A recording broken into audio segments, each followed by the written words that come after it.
Your spouse may be getting dumped soon from your insurance policy, that is. Yeah, some say it's because insurance companies are facing higher costs under the new Affordable Care Act.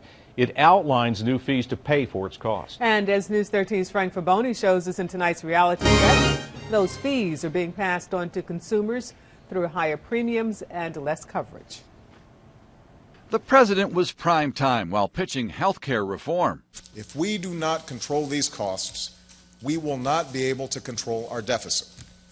If we do not reform health care, your premiums and out-of-pocket costs will continue to skyrocket. It was all about saving money at the doctor's office, but now spouses are being cut out of employers' health care plans. Employers are looking for ways to save money. Sharon Robbins of Morrow Insurance helps employers manage their benefits that are shrinking. If a spouse has access to other coverage, maybe through their own employer, then that employer may say, you can't be under our plan if you have access to other coverage, or if you want to be under our plan, you're going to pay more for that privilege. Another promise in the president's push for Obamacare? If you are happy with your plan and your doctor, you stick with it. The ability to keep what you've got. If you like your doctor, you can keep your doctor. Insurance brokers say higher costs and new fees on employers are making that impossible, opting to carve out spouses to save. Spousal carve-outs aren't new.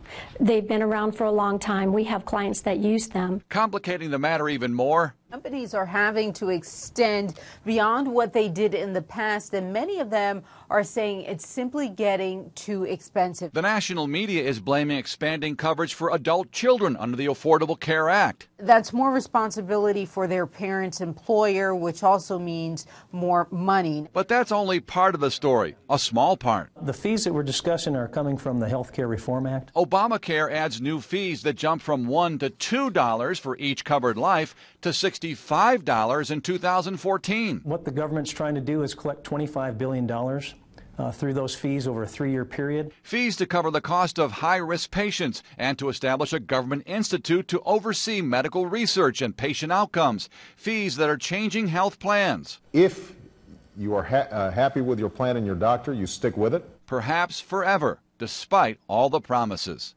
Frank Fraboni, News 13.